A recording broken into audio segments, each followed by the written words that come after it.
What up? What up? What up? What up? Good evening, everybody. Good evening. Y'all know what it is, man. It is episode 6 of the Darion Hopkins Show. And I'm your host, Darion of the Darion Hopkins Show. And we are back here for episode 6 of this podcast. We have a lot to cover and a lot to unpack in this podcast when it comes down to episode 6 of the Darion Hopkins Show.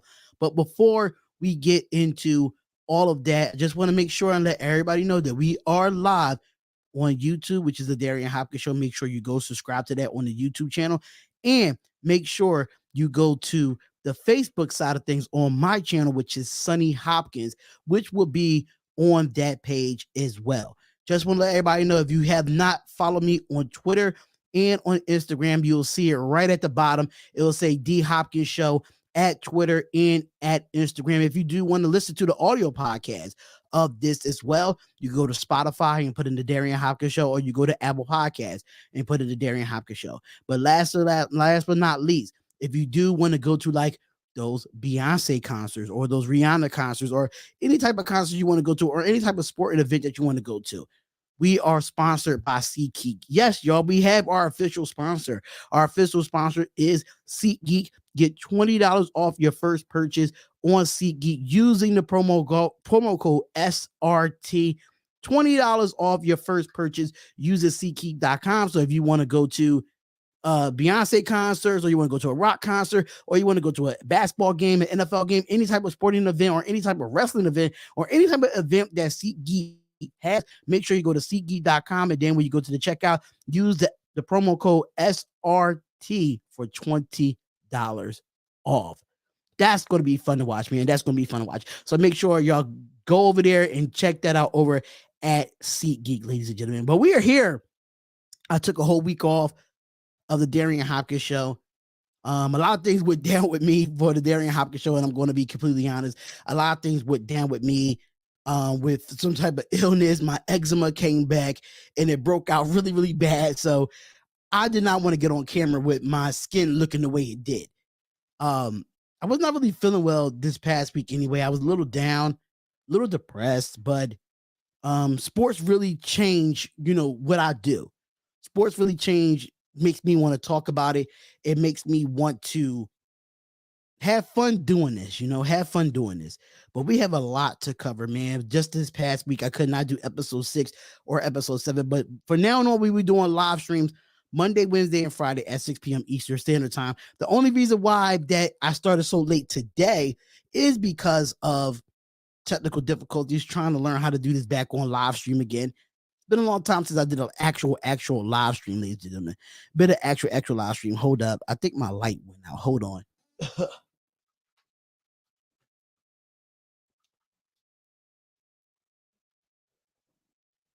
There we go, ladies and gentlemen. There we go. So make sure y'all come check me out. Make sure y'all follow the Facebook page at the Darion Hopkins Show on Facebook. And make sure y'all go follow us on all social media platforms at D Hopkins Show or the Darion Hopkins Show. But let's get straight to the nitty-gritty, ladies and gentlemen. Let's get straight to the nitty-gritty of things. And that is Super Bowl 57, ladies and gentlemen. Super Bowl 57 was one of the greatest games I've seen in a long time. Even though last year's Super Bowl 56 was just as good, because that was close, which the Los Angeles Rams was the winners of that, beating the Cincinnati Bengals. Absolutely fine by that. But the Kansas City Chiefs defeat the Philadelphia Eagles 38-35 in Super Bowl 57. What a game. What an absolute game, man. The refs, people going to say the refs ruined it. I said the refs ruined it. I said that myself, that the refs ruined it. They ruined a great game, in my opinion. But we have a lot to cover when it comes to this. We have a lot to cover to come with this Super Bowl 57. So I'm going to be completely honest with y'all that, Patrick Mahomes is the 13th quarterback in NFL history to win multiple Super Bowl championships. Similar to the Super Bowl win in when he won it back in 2019. I think it was 2019, if I'm not mistaken. Over the San Francisco 49ers, the Chiefs railed from a 10-point down in the fourth quarter in Sunday's victory against the Philadelphia Eagles, which wasn't secured until Harrison Butker kicked a 27-yard field goal with 8 seconds left. And the Chiefs has won a second Super Bowl in 4 years, and Mahomes earns his second league MVP this year and a second Super Bowl MVP that outscored the Philadelphia Eagles 24-11 in the second half. We're going to talk about that, man. We're going to talk about that.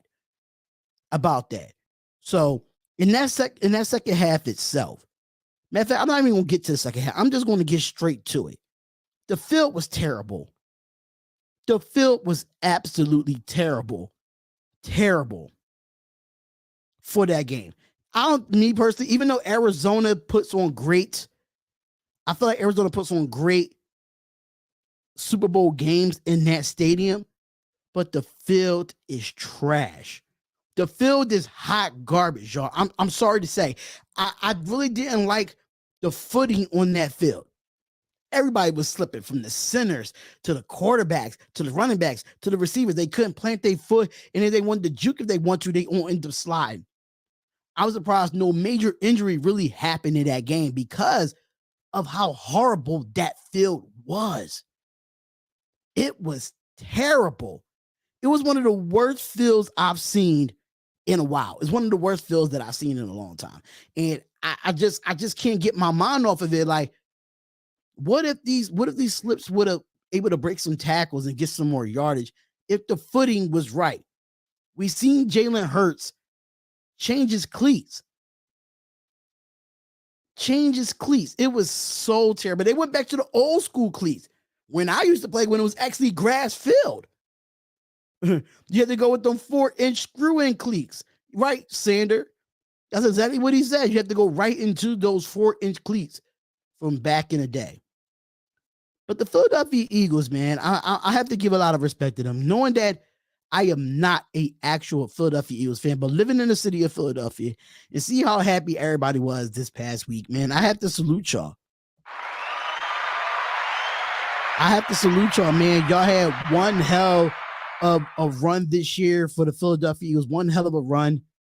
And the way the game was just determined, I just was not a big fan of the way it was determined. But I have to say that the Philadelphia Eagles in the first half had the Kansas City Chiefs number. It has the Kansas City Chiefs. They had the Kansas City Chiefs number in the first half. And Jalen Hurts was running the ball. He was throwing the ball. They was dominating the line of scrimmage when it comes to the passing game. They really couldn't get the running game going like I really wanted it to. But the second half, it just changed. It just changed overall. And Jonathan Gannon did not make no adjustments in that second half, because every possession that the Kansas City Chiefs had in that second half, they scored. So Jonathan Gannon came out with the complacent defense that was working in the first half. And you can't do that against Andy Reid. You can't do that against him. You can't do that against a Patrick Mahomes. People fail to forget that this guy he has a winning record. I think it's like 19-3 or something like that when he's down 10 or more. He's 19-3 when he's down 10 or more. And y'all can't sit here and act. I as a Raiders fan, it cringed me, but I had to take my Raider fandom out of it when I'm coming doing the Darion Hopkins show. At the age of 27, Patrick Mahomes got a Hall of Fame resume. He can retire right now and go into the Hall of Fame. He really can. I don't think Patrick Mahomes really can. I mean, he said he wants to get up there to get to Tom Brady and pass Tom Brady in Super Bowls. I don't know if he'll get that far. But he's a good quarterback. Even with a high ankle sprain, which he retweaked in this game, still went out there and did what he was supposed to do. So when it comes down to it, Patrick Mahomes has a Hall of Fame career, even though I'm a Raiders fan and it's hard for me to say that, but it's the truth. It's the absolute truth. So we're going to break down this game, man. But other than that, the field was terrible. But we're going to break down the stats of this game, and we're going to get into the team stats, and we're going to break it down the way we're going to break it down right here on the Darion Hopkins show. We're going to talk about it. This is why Patrick Mahomes was not the league MVP, but Super Bowl MVP. Patrick Mahomes was 21-27, 182 yards, 3 touchdowns, and 0 sacks. Did y'all just not hear that? The man had 3 touchdowns and 0 sacks. When do you ever hear the Philadelphia Eagles don't get a sack? When? You never heard that this year, that the Eagles didn't get a sack. They was like some of the best in the league with 70 sacks on the year. And they could not get one on Patrick Mahomes? That's mind-boggling to me, man. That was mind-boggling to me.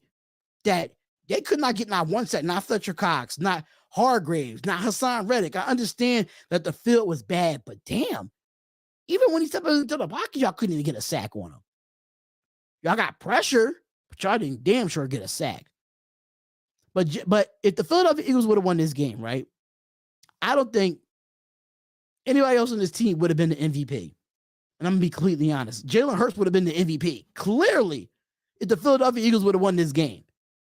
Because he outplayed Patrick Mahomes stats-wise. He outplayed him. Jalen Hurts was 27 of 38, 304 yards, a passing touchdown, and 3 rushing touchdowns. That is a Super Bowl MVP. And he got sacked twice. And still was able to run for 3 rushing touchdowns and 3 rushing touchdowns and 1 passing touchdown. So when it comes to the rushing game, Isaiah Pacheco, if I say his name wrong, I'm sorry, y'all. If I say his name wrong, I'm sorry. But he had 15 carries for 76 yards and a touchdown. Patrick Mahomes, 6 carries for 44 yards. Jared McKinney, 4 carries for 34 yards. And Sky Moore, 1 carry for 4 yards, which was a total of 158 yards and 1 touchdown for the Kansas City Chiefs. And for the Philadelphia Eagles, Jalen Hurts had 15 carries for 70 yards and 3 TDs rushing. 3 TDs rushing. Kenneth Gainwell, 7 carries for 21 yards. Miles Sanders, 7 carries for 16 yards. And Boston Scott, 3 carries for 8 yards. That's a total of 115 yards and 3 TDs. Crazy, right? They won the run. The Kansas City Chiefs won the run game there. They won the run game. They was balling on the ground, especially Jalen Hurts. He was balling on the ground. But we're gonna get to all the other aspects of this game. But I just want to get the stats out of here. I want to get the stats and let the people know what the stat sheet was during this game, which was Travis Kelce with the receiving yards. 6 receptions, 81 yards, and 1 touchdown on 8 targets. Juju Smith-Schuster had a breakout game, which we really haven't seen him as we've seen him as a non-factor a lot of this time this year. But he had five of his receptions in the second half. So 7 receptions, 53 yards on 9 targets. Sky Moore had 1 catch at TD, which we're going to get into that as well. Then for the Philadelphia Eagles, you had Devontae Smith, always a big person when it comes to big time games. We see Devontae Smith do this over and over again when he was in Alabama. So when it comes to big games, he know how to escalate his game. And that's what Devontae Smith did last night with 7 receptions for 100 yards on 9 targets. That's big boy play in the NFL. That is big boy play. A.J. Brown, another one that they got in the acquisition in the draft this past year. 6 receptions for 96 yards and a touchdown on 8 targets. Dallas Goedert had a breakout second half, which I think they should have went to him more in the first half. I think they should have went to him more. Dallas Goedert, 6 receptions for 60 yards on 7 targets. And this is where the game is won, y'all, in the team stats. The game is won in the team stats. And I'm going to be completely honest with you. These team stats, and the way I see it, the Philadelphia Eagles should have won this game. And I'm going to break it down to y'all how many statistical categories that the Philadelphia Eagles won in this game. That they won in this game. So when it comes down to the team stats on first downs, the Eagles had 25 to the Kansas City 21. When it came to third down efficiency, the Chiefs was 4-8. The Philadelphia Eagles was 11 of 18 on third down efficiency. 11 of 18. How do you not win a game with 11 of 18? But we're going to get into that as well. Fourth down efficiency, the Eagles was 2 for 2.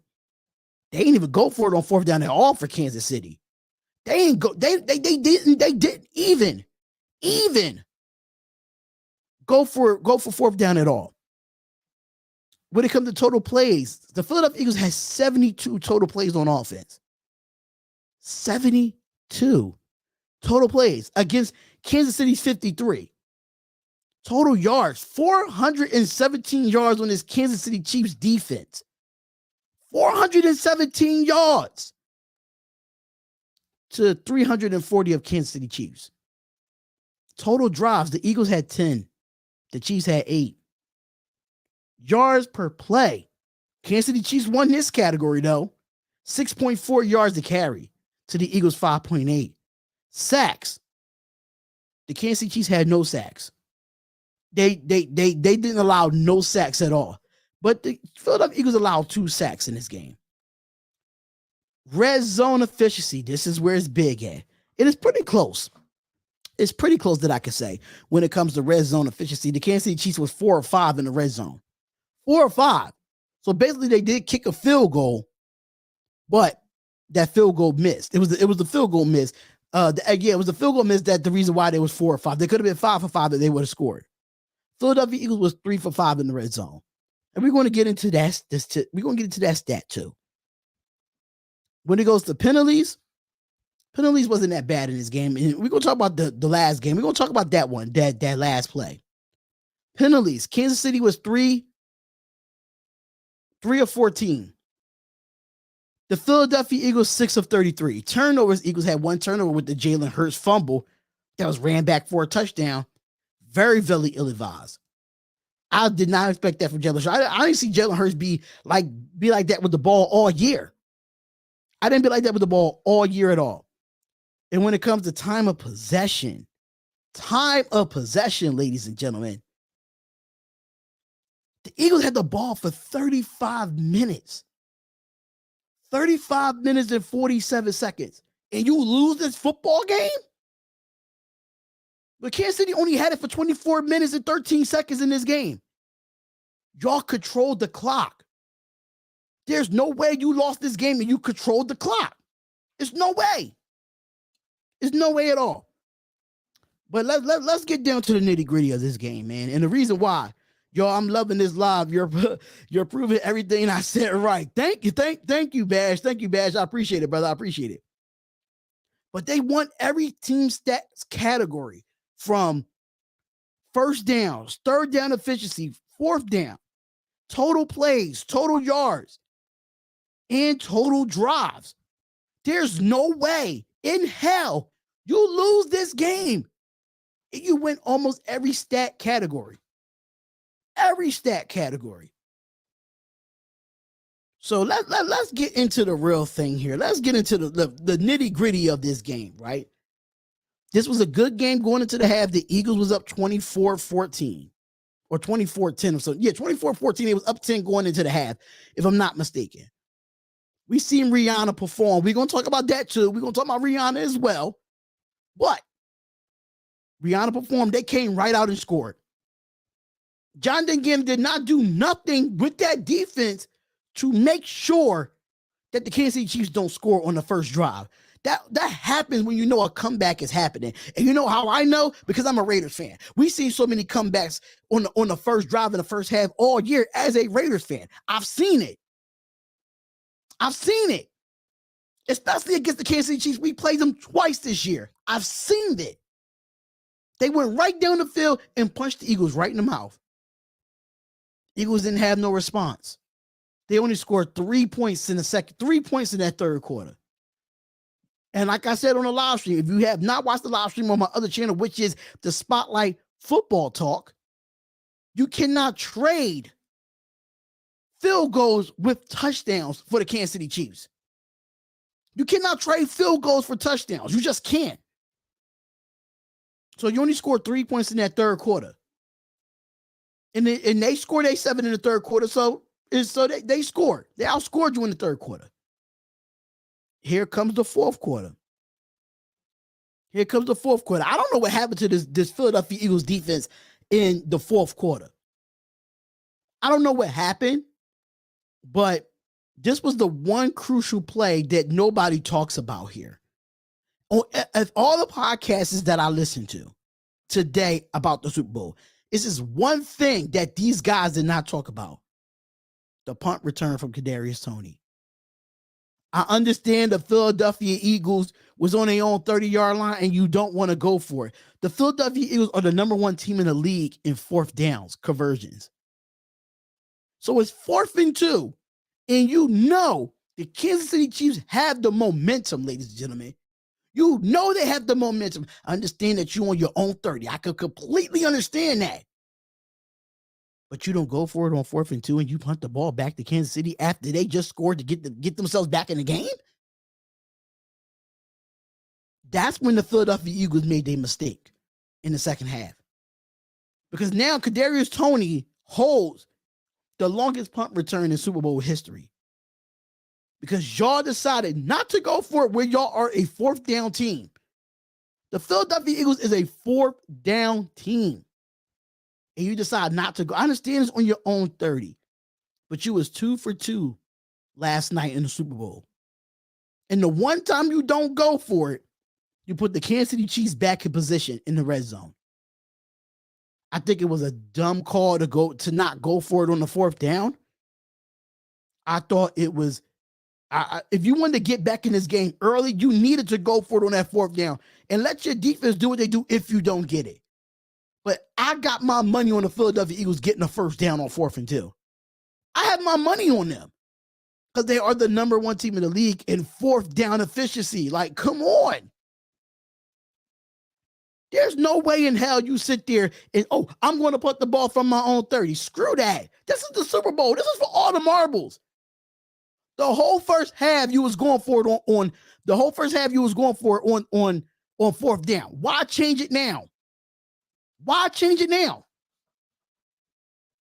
It's just simple. It's very simple football, ladies and gentlemen. It's very simple football. You're the best team in the league at it.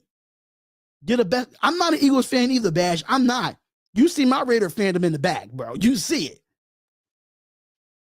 But to sit there and just look at it like, what? 4th and 2 on your is on your own 30. You want your back against the wall. But you're the best team in the league that does this at 4th and short. So I just didn't like the call to punt the ball to a dangerous Kadarius Toney where he had the longest punt. And right after that next play, Darius Slay gets cooked on a motion and go. I guess that's what they call it.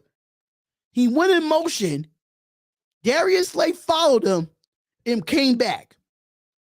Darius Slay was so far down the end zone. Kadarius Toney went into the end zone by himself. Went to the end zone by himself. And I just didn't understand what deep. I don't understand. I understand you want to go man here because you're at the what?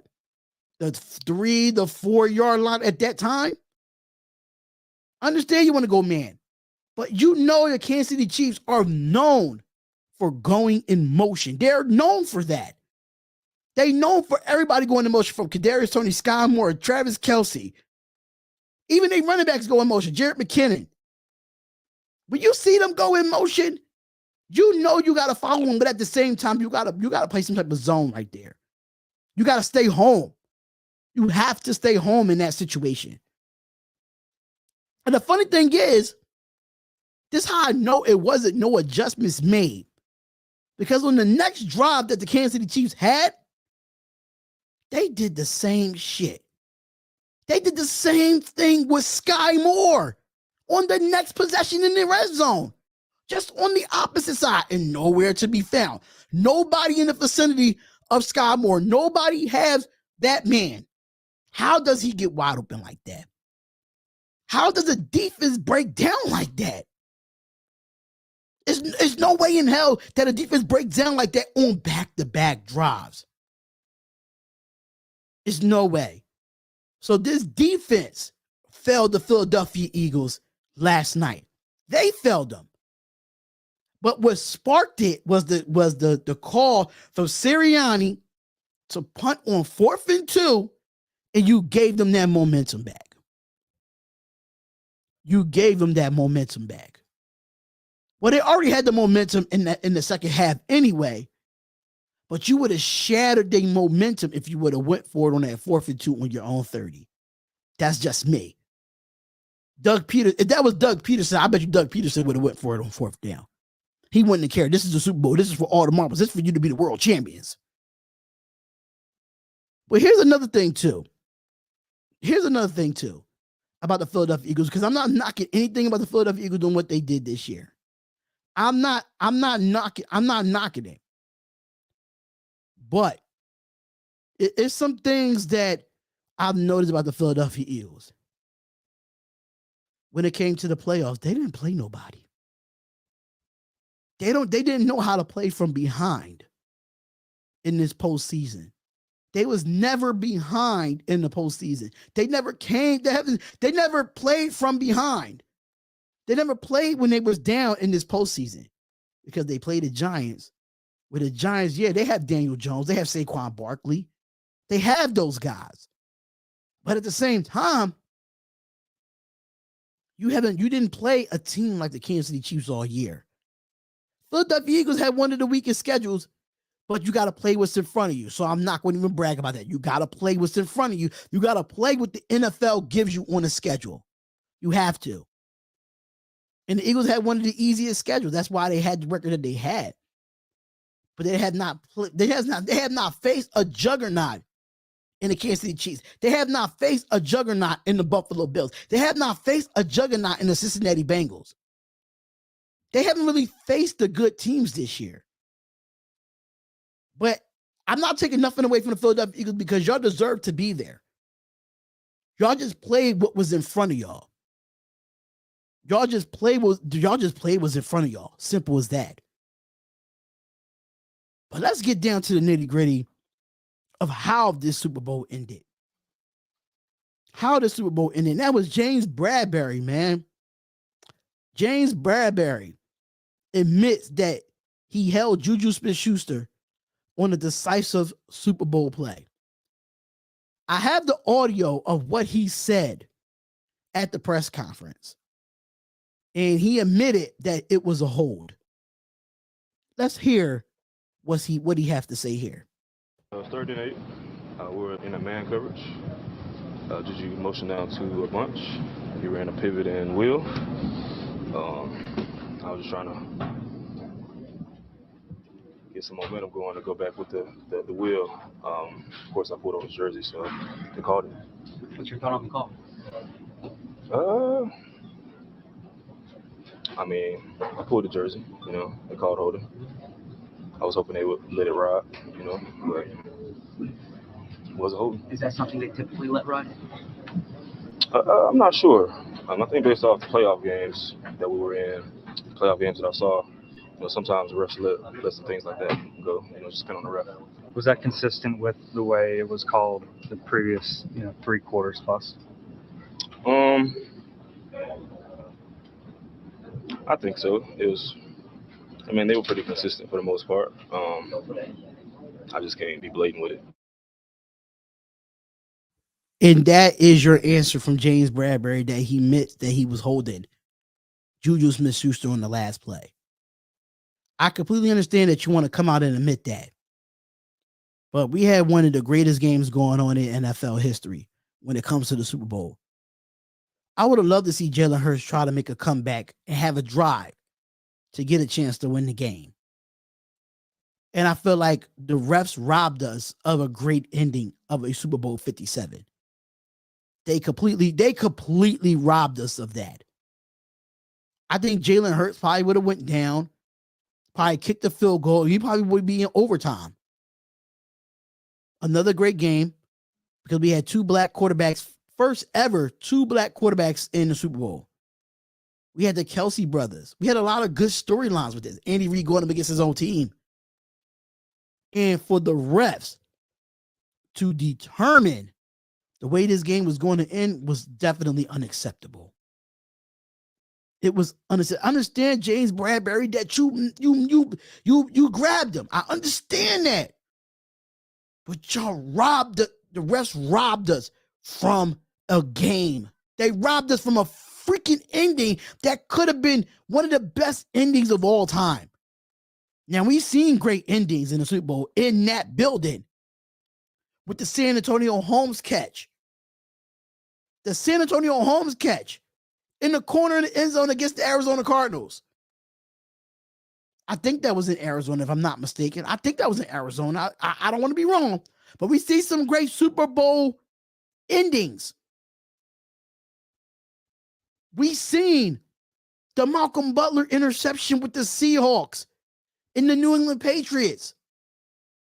We seen the immaculate reception. We seen so many great endings to Super Bowls. And for y'all to do that and call a flag in that nature of the aspect of the Super Bowl. Why do you do that? Why? It's just so wrong. It's so wrong. You don't call a flag. Yes, I understand it's the right call. Yes, he was holding him. I could completely understand that. But you gotta, these are grown men. They playing to play. They getting paid to play. I understand that James Bradberry said that he thought that they was going to let that go. I understand they thought they were going to let it go because he's seen it in the playoffs. But what? There's no way that you sit there and you pull that flag out on one of the greatest games in the sport of football. There's no way you do that. There's no way you do that. Yes, it was. Yes, I understand it was a whole. Yes, I understand the refs had to call. They had to do their job.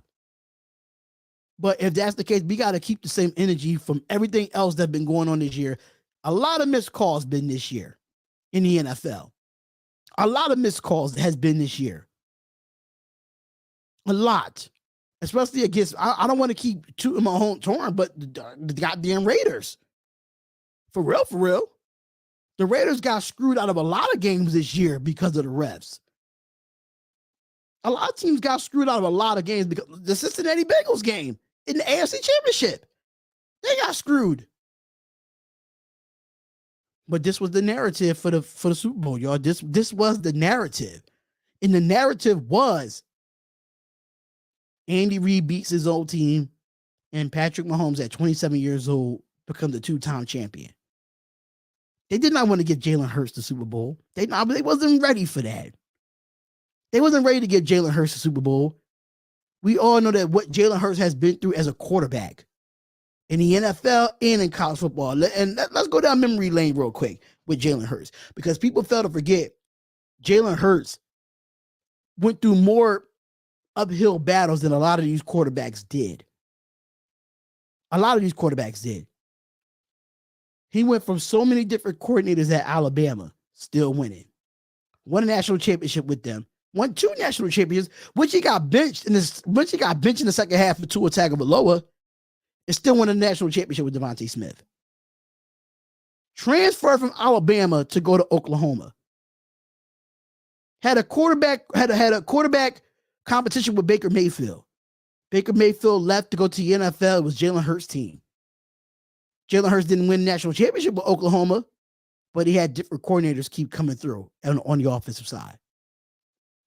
And then the Eagles had an unexpected draft pick in the second round to get Jalen Hurts out of Oklahoma.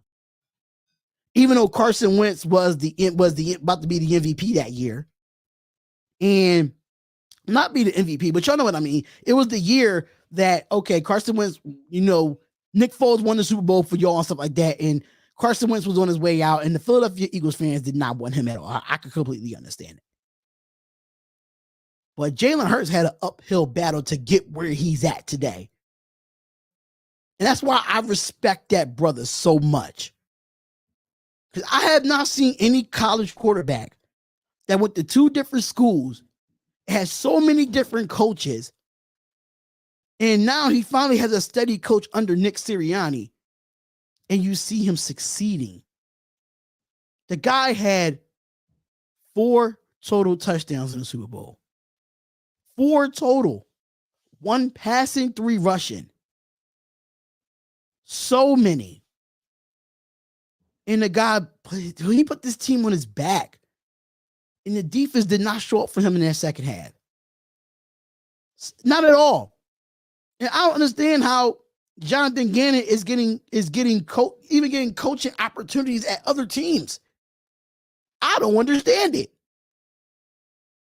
You blew that game for the Philadelphia Eagles last night. You blew it. You came into the second half too goddamn comfortable and very conservative on defense to where everybody was open on Kansas City, to Travis Kelce, to Sky Moore, to Darion, even Juju Smith-Schuster that have not played well all goddamn year. It had 9 targets for 7 catches. Y'all let that scrub get 7 catches? Come on, man. Y'all gotta be shitting me. Y'all really gotta be shitting me, man. But hey, congratulations to the Kansas City Chiefs. You are the champions of the football world again. The fact that I'm a Raiders fan and I hate the shit out of it and not say it so badly, I hate the hell out of it. That's the fact that the Chiefs are the champions. I'm not an Eagles fan, but I wanted the Eagles to win last night. I can say you that much. I felt bad for the Eagles fans because we got robbed out of a great game. We didn't even give Jalen Hurts a goddamn chance to go down the field and try to win this game for them because the defense screwed up again. The defense screwed up. But let's get into it, y'all. Let's get into it. Before I go into another football topic here, let's talk about it, man. A lot of people have been talking about this too, man. And that is the halftime show with Rihanna.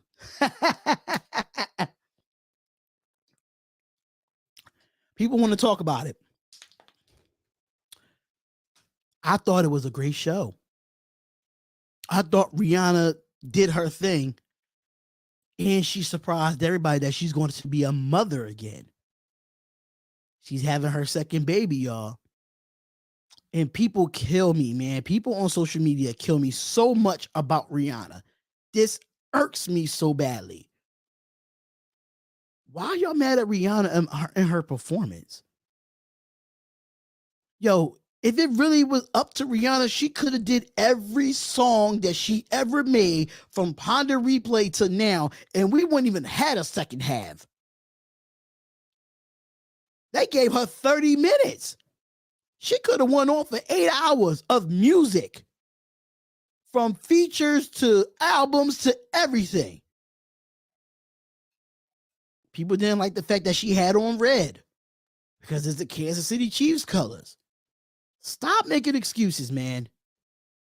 Stop making excuses. But Rihanna had a great performance, in my opinion.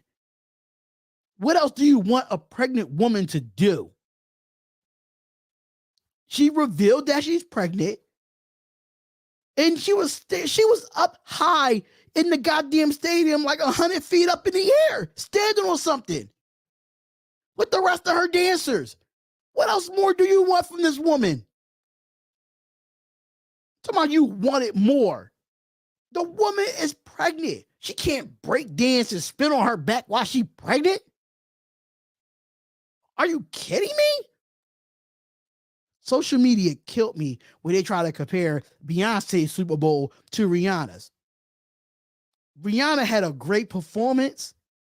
It didn't have no features. She didn't bring out Drake. She didn't bring out Jay-Z. She didn't bring out nobody but herself and her dancers.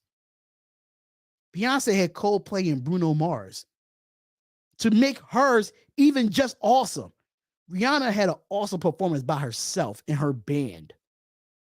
She ain't bring out nobody. And that's what I loved about it. It was a very great solo performance by Rihanna. She played some of her greatest hits, some of the songs that she featured on. She did her damn thing. I loved it. I thought it was very creative for a pregnant woman to go out there and still put 30 minutes on of a great show. We didn't know. We didn't know that she was pregnant because she's making so much money. She's like 1.7. Her net worth is like 1.7 billion. You can't compare. She could do whatever she wants at the Super Bowl as a performer. At $1.7 billion woman with Savage X50, and this is without music. That's what the part that kills me. She's a billionaire without the music. She has not put out music in what, 7 years? Besides this last year when she had Lift Me Up. But I think that was for a soundtrack. That wasn't actually for an album. That was for a soundtrack. But if I want to give it a grade out of a 10, I'm definitely giving it a 9 out of a 10. Because I think if she wouldn't have been pregnant, it would have been a 10 out of a 10. That's just my personal opinion when it comes to Rihanna and the Super Bowl performance. She did absolutely awesome. Absolutely awesome when it came to the performance. You cannot tell me different. Because I loved it. I was jamming out here. I came down on the live stream and everything. I had a great ass time watching Rihanna. Hearing all her hits that I grew up watching. Upon the replay, I think I was in high school when the song came out. Or I was like a little bit after high school. But shit. Rihanna did her thing, man. Stop disrespecting that woman. She did her thing. It might not be to your criteria, but she ain't going to care if it's your criteria or not. She's not going to care. You said you wanted more. You be in her shoes and be pregnant and see if you could do more. That's all I'm going to say. Because a lot of y'all that do all the typing on the social media, to my, oh, I wanted more, go get pregnant like her and see if you could do what she do. See if you could pull up the performance that she can when she's pregnant. Yeah, I thought so. I absolutely thought so. But like I said, man, congratulations to the Kansas City Chiefs. I hate to say that as a Raiders fan, but they are the Super Bowl champions. And last stat that I have to put out there before we go on to the next thing. The most playoff wins in the first 6 seasons is Patrick Mahomes with 11, Tom Brady with 10, Joe Flacco with 9, Russell Wilson with 8, and Ben Roethlisberger with 8. That is a great company to be a part of. Brady, Flacco, Wilson, Roethlisberger. But Mahomes is number 1 at 11 with the most playoff wins in his first 6 seasons at the age of 27 years old. Can't be mad at that. Can't be mad at that. And I would love for the Chiefs to leave our division some way, somehow, but it's just not going to happen. So before we get into the next segment here, I just want to let y'all know that this show is sponsored by SeatGeek, ladies and gentlemen. It's sponsored by SeatGeek. If you want to go to a Sixers game, you want to go to a Raiders game, if you want to go to a concert, like a Beyonce concert or a rap concert or some type of event that SeatGeek definitely has on their website. If you use the promo code SRT, you will get $20 off your first purchase on SeatGeek. So make sure you go to SeatGeek.com, use that promo code SRT, and you will get your first $20 off on your first purchase. So let's get back into it, man. I just want to give that promo out for SeatGeek. Make sure you go check that out. Y'all see the promo code at the bottom of the screen. More NFL news that I really want to get into now. I really want to get into this. It is involving my Las Vegas Raiders. Yes, it is. It's involving my Las Vegas Raiders. And Derek Carr don't want to have a waive. He wants to waive his trade clause. He won't waive his trade clause. My bad. And it says that Derek Carr will not waive his no trade clause and will not extend the Wednesday's deadline for more than $40 million in guaranteed kicks in on his current contract. Sources tell ESPN on Sunday. Now, the Las Vegas Raiders might release the 9-year veteran quarterback as soon as Monday. The sources says as only the team is interested in the trade, and they wanted Carr to take a pay cut, which is Derek Carr that turns 32 on March 28th and visited the New Orleans Saints last week. Carr is released by the Las Vegas Raiders. He will have a month head start to begin negotiations and sign with a team of his choosing. Other than the free agent quarterbacks cannot officially do so the start of the new league year, which is March 15th. Let me tell y'all something, because I am a Raiders fan, man. I am a diehard Raiders fan for a lot of people that don't know. Diehard. Understand that y'all gonna be like, oh, why you're not a Philadelphia Eagles fan? I'm just not. I'm not going to get into that long story. I'm just not going to do it. But this is for the Raiders fans that I have out there. the Raiders fans. Why are y'all mad at Derek Carr? Why? Why are y'all mad at Derek Carr? Because he does not want to waive his trade clause. He's decided that he does not want to be traded and he wants to be released. He's forcing the Raiders to release him. He has every right to do so. This organization put him through hell the 9 years that he was here. This organization set him up to fail for the 9 years that he was here. And y'all thought bringing in Davante Adams would change everything. It didn't. Because there's still other issues on this football team that's bigger than Derek Carr. Now, everybody want to turn it back on Derek Carr. Everybody want to call him soft. Everybody want to call him selfish. Y'all benched the man with the last 2 games left in the NFL season. He cannot come back into Allegiant Stadium. If I'm Derek Carr, I'm doing the damn same thing. I'm doing it. Y'all Raiders fans kill me. As a Raiders fan, as a diehard Raiders fan, it irks me so bad. It irks me so bad to see this because that man gave 9 years of his life with a broken back and a broken leg and all the other injuries that he had in between. Sometimes he did have the best offensive line in football. Sometimes he didn't. But he never had a top 15 defense. He never had a top 10 defense. He damn sure never had a top 5 defense in his career with the Las Vegas Raiders. He only had 3 great wide receivers. 3 great wide receivers in a 9-year career. Amari Cooper, Michael Crabtree, and Davante Adams. You can't say Darren Waller because Darren Waller's a tight end. He always had a good tight end with Jared Cook and Waller. Hunter Renfrow, you can't really put them in that match. They had Davante Adams in a supporting cast. Yeah, he had Henry Ruggs, but that wasn't his best receiver of his career. Crabtree helped them make the playoffs in 2016. So did Amari Cooper. And then Davante Adams came this year. And I'm going to be completely honest. About this. Because when it comes to Derek Carr, right? Y'all extended him to make it a scapegoat for Davante Adams. That's exactly what you did. That's exactly what you did, Las Vegas Raiders.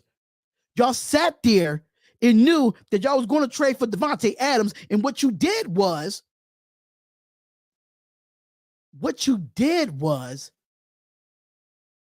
you signed Derek Carr to an extension, knowing that he was not going to be your quarterback for next season.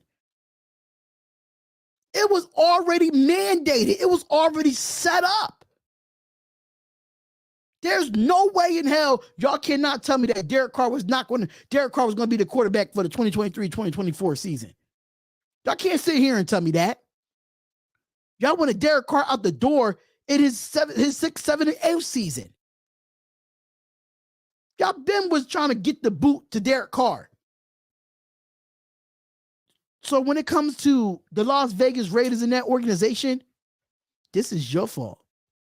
This is absolutely your fault.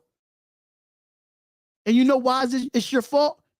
Because you extended a guy that you never wanted in the first place. You extended a guy knowing that he was not going to be here next year. You gave him that money and you try to give him Davante Adams, even though you still had a weak-ass defense. Andre James is terrible of a center. The offensive line, they say that it's ranked 11th of the 10th best in the league. Show it on film and show me where the 10th and 11th ranked offensive line. They great against the run, but they ain't shit against the pass. Josh McDaniels was holding Derek Carr's hand this whole damn season. We all know that Derek Carr is a gunslinger. A gunslinger, ladies and gentlemen. So stop playing with Derek Carr. I know he's a Christian. I know he's a man of God, and I know he preaches. But he's saying F y'all at this point. Y'all not getting nothing for me. What the hell y'all give me for 9 years? Why should I give something back to y'all? Y'all don't deserve a damn thing. Y'all bench me for the last two games of this season. And then I can't come, I can't come in the facility after that? No. Y'all can kick rocks. And Derek Carr is ready to move on. He's ready to move on. And I don't blame him because this organization has been shitty for the last decade. It's been bad. Very bad. And this is why we will never win nothing. We will never win a goddamn thing as a Las Vegas Raiders organization until Mark Davis sells the team. No ifs, ands, or buts about it, man. Arku, yeah, we had this conversation earlier, bro. We had this conversation earlier, man. We definitely did. But I'm not going to hold y'all up too long. I just got some quick news in the NBA. Quick news in the NBA, ladies and gentlemen. The Warriors go through the 14 trade with Gary Payton. The trade finally goes through. Ladies and gentlemen. And it says the Golden State Warriors completed a 14 trade that allows Gary Payton II to pass his physical and 3 other players, James Wiseman going to Detroit, Sadiq Bey going to Atlanta, and Kevin Knox going to Portland. Cleared Monday, sources told ESPN Sunday night. The Warriors, who held the trade to the team doctors that raised concerns about Gary Payton's injury to his abdominal, will await an NBA injury to the Portland Trailblazers' alleged failure to provide relevant pre-agreement medical information, sources said. So the Warriors are going to get Gary Payton II back. They're going to get him back, basically. They're going to get him back. Zion Williamson, ladies and gentlemen. Zion Williamson. The New Orleans Pelicans, ladies and gentlemen. New Orleans Pelicans forward Zion Williamson will miss multiple weeks to a right hamstring injury that the Pelicans executive vice president of basketball operations, David Griffin, said on Sunday. Griffin said that Williamson aggravated his injury and he's ramped up to return to play. Williamson has progressed doing a 3-on-3 work aggravated injury during that period. When he asked how Williamson was taking a setback, Griffin was absolutely honest about it. This is my problem with Zion Williamson, man. This guy can't stay healthy, man. This guy can't stay healthy to save his life. Ever since that whole Nike, that whole shoe falling apart at Duke and twisted his knee or something like that, I think it was a knee injury. He has not been the same. Zion Williamson is starting to become a bust to me. And people can say what they want. I don't give a damn what you say. Zion Williamson is a potential star in this league, but he can't play more than 50 games. He's always hurt. Yeah, I don't want to hear that, yeah, the Pelicans is good when he is on the floor. I understand that. But he's not on the floor. So the best ability is availability, right? You can't be on, you're not helping your team not being on the floor. You get hurt in 3-on-3s at practice. So you re-aggravated a hamstring, which I understand hamstrings, it takes a long time to heal. But every single year with Zion Williamson, I'm tired. I'm absolutely tired of Zion Williamson stay getting hurt over and over again. I'm tired. Why do I have to keep going through this as a fan? As a fan, to keep going through this over and over with Zion Williamson stay being hurt. This is why he will never be in the dunk contest. This is why we will never see him as much, because he stays injured. The best ability is availability. And I think it's about that time that the New Orleans Pelicans move on from Zion Williamson. I think it's time to move on. I really think so. I really think it's time to move on from him. And I understand that he's a talent. He's a great specimen. Everybody thought he was going to be the next thing to LeBron James when he came out of Duke. He had all the hype coming out of Duke. #1 overall pick. The best player in the country in college basketball. And that one injury with that sneaker at that Duke game changed everything for Zion Williamson. Even though he was still the #1 overall pick by the New Orleans Pelicans. But he's not what he was when he was back at Duke. We saw so many things with him where he went to the bubble, or he went here, he went there.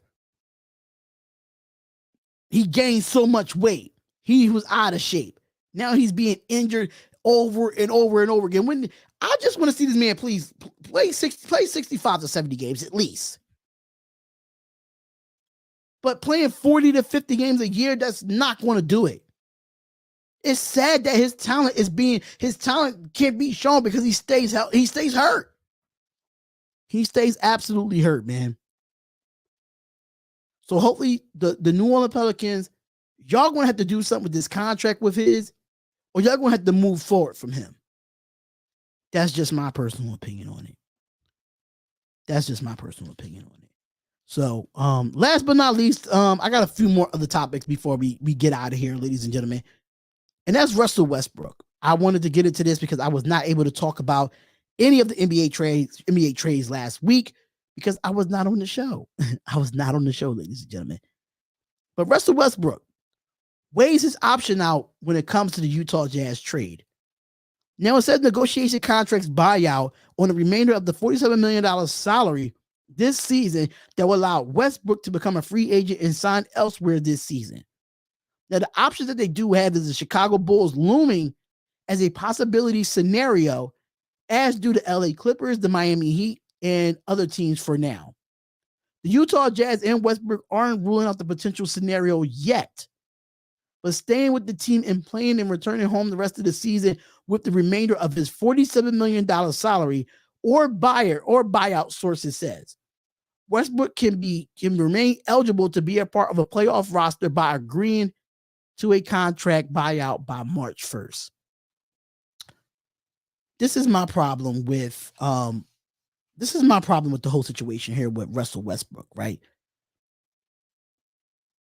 He gets traded to the Utah Jazz, which still probably is a contender in the league. They probably still in the playoff contention, if I'm not mistaken. I don't understand. This could be your team. If I'm Russell Westbrook, this could be your team. They're looking for a leader like you. You couldn't do that in LA. You couldn't do that in LA. This is a team that could build around you. I understand you want to be bought out because of your $47 million salary. I can understand that, which I think is overpaid because your productivity ain't there. Utah is the play-in right now. Thank you, Arku. Thank you, Arku3, for telling me that. They are a play-in team. They are. But at the same time, you could uplift this team from being a play-in team right now to being an actual contender if you play for Utah. You could really do something with this basketball team if I'm Russell Westbrook. But I understand he wants to go to a contender. He wants to win a championship. He don't want to be in a play-in as of now. Looking from the outside, looking, I understand you want to go to Chicago. You want to go to Miami. You want to go to other teams that's contending for a championship. I could completely understand that. But compare it with those teams, and you come in and you decide to go anywhere you want, I think you kill their chemistry, Russell Westbrook. You are a chemistry killer. I think you could build a chemistry in Utah. I think you could bring people to Utah because of the stature of your name. So, in my opinion, to me, your best option is Utah. Yes, you want to go to Chicago with Zach LaVine and those boys and DeMar DeRozan. But they all going to want the ball, so that's not going to happen. They all going to want the ball. So if you go out and be a buyout and be in a free agent with Chicago, it's not going to work. Because it's all about chemistry. And right now, those teams that was in there, they have chemistry. I understand that Russell Westbrook hates Utah, but you could bring that city up, man. You did it in OKC. You and Durant worked that city up.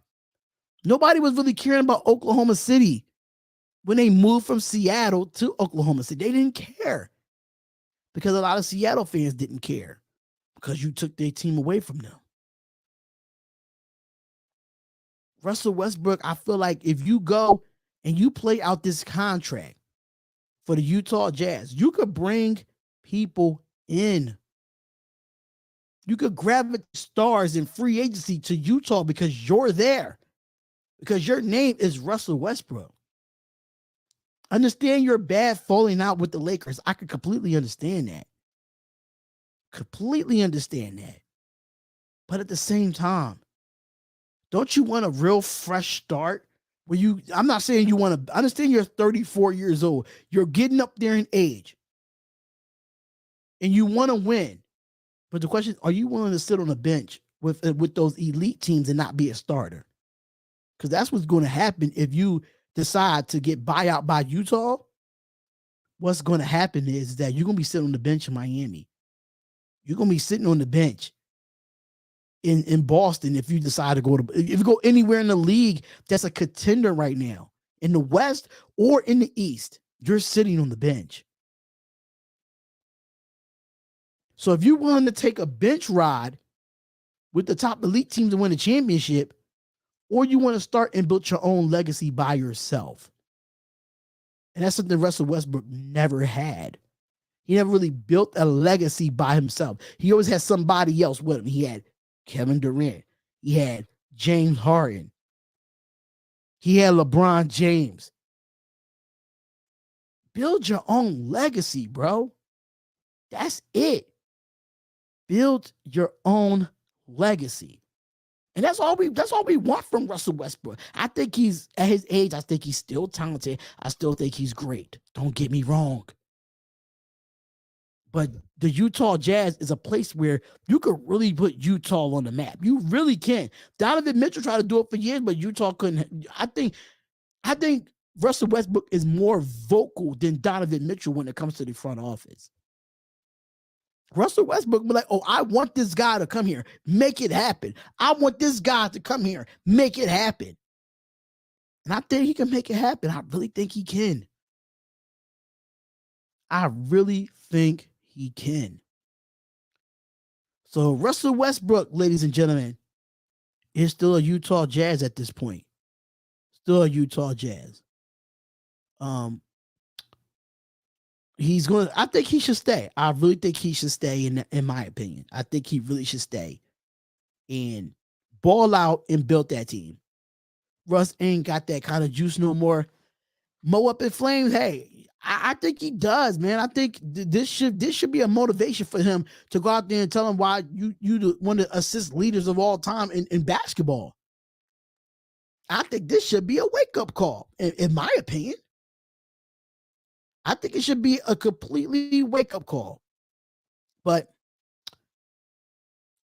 there's some other things that I wanted to talk about. I totally forgot to talk about this. And this was the whole situation with Michael Irvin at the Super Bowl. So the NFL Network and the NFL have relieved Michael Irvin from his duties due to disorderly conduct to a manager at the Marriott. Now, I don't really know the whole story about this, but I'm going to just give you my honest opinion for what I've heard, and then we're going to head on out of here. Michael Irvin didn't do nothing wrong, according to the video. I don't know why Michael Irvin is being accused of disorderly conduct with a manager at the Marriott, making up false accusations towards Michael Irvin. They did not want that man there. That man was woken up out of his sleep, did not know what was going on because he was drinking at the bar. And he thought they said that he said some sexually things to a woman. This is my problem with this, right? The man is a Super Bowl champion. The man is a Hall of Famer, one of the best receivers in the game, one of the best analysis in the sports. And for y'all to do that to Michael Irvin is really asinine. It's really disrespectful. I understand women try to abuse their power when they see a big time celebrity like Michael Irvin. Understand that he's an A-list like celebrity type of player. But the video showed that he was not doing anything sexually to that woman. Nothing. And now Michael Irvin wants to sue the Marriott for $110 million or something like that. But this is my issue with it. This is my biggest issue with it. Michael Irvin, you played in the NFL. You worked for ESPN and the NFL Network. I'm really confused on how ESPN and the NFL remove you from your duties and you're not fighting for your job back with those companies. They was the ones that removed you, bruh. They thought that you was guilty when you knew you was innocent. They didn't even give you a chance. You want to sue the Marriott? Fine. But you should keep that same energy for ESPN. You should keep that same energy for the NFL. Because they got the proof. And you couldn't enjoy Super Bowl 57 and be on television, and you couldn't make no appearances because of this situation, because of a woman lied. A woman abused her power. Because Michael Irvin didn't do nothing wrong in the video. I wish I had the video. I really wish I did. It's on Twitter. Michael Irvin was just having a good time, and he went upstairs and went to sleep. To be waking up and being lied about sexually touching or sexually courting misconduct to a woman, a manager at the Marriott?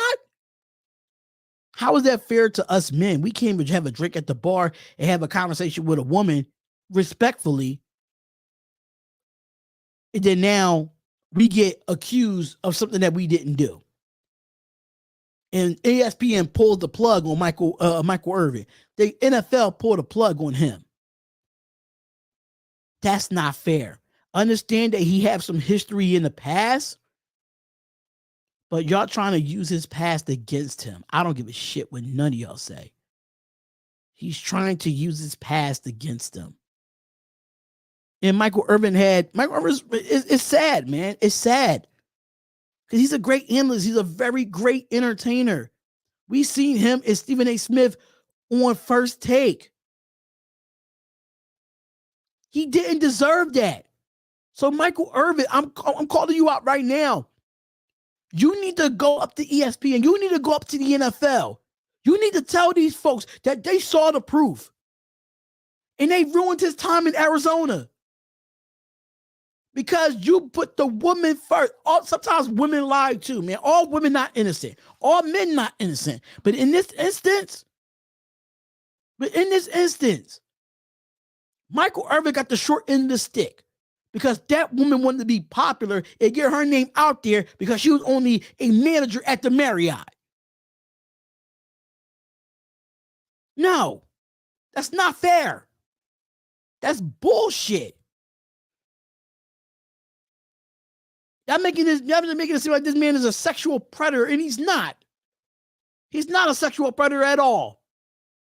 The guy came to Arizona to do his damn job and enjoy his time in Arizona. And y'all ruined that. The manager from Marriott ruined that. So Michael Irvin, I really hope that you keep that same energy for ESPN. I hope you keep that same energy for the NFL. Come at them too. If you want to sue them too. Because at the end of the day, they did you dirty.